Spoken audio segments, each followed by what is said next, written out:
just want to put some things in perspective, at least from where I'm seeing them.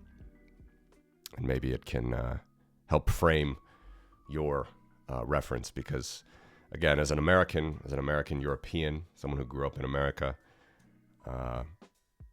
it's a bit jarring, some of the stances, it seems, that the current administration is taking towards the likes of Russia. So just want to go through a couple things here. I wanted to show this. This is an email to my buddy Peter, longtime Bitcoiner, a very popular show. He branched away from Bitcoin this year, now has his own kind of general show. But I wrote this to him on 23 February.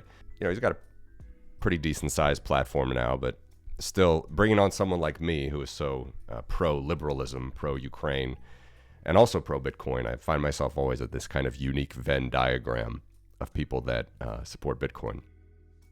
Just want to read this to you. This is something I wrote to him before we came on the show. Some overall thoughts on the war.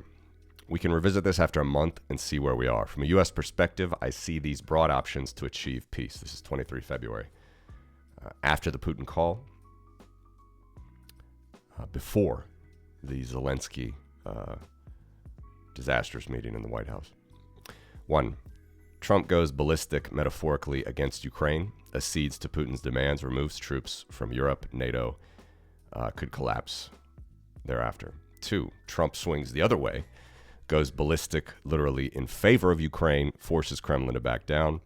3. Trump has a breakthrough for peace, soft and hard power used with all sides in conjunction with Europe and Ukraine, ceasefire agreed with real security guarantees. 4. Putin maintains maximalism and doesn't fold to Trump. Fighting continues.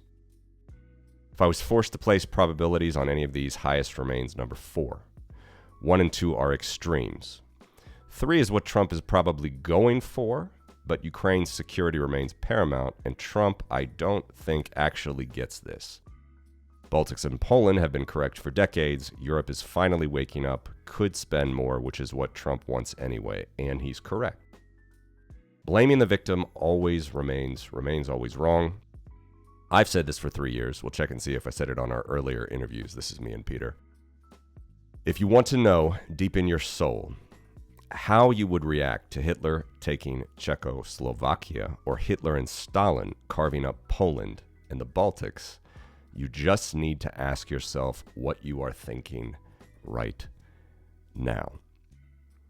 I've said this for a long time. Many others have said this, and I believe it in my heart.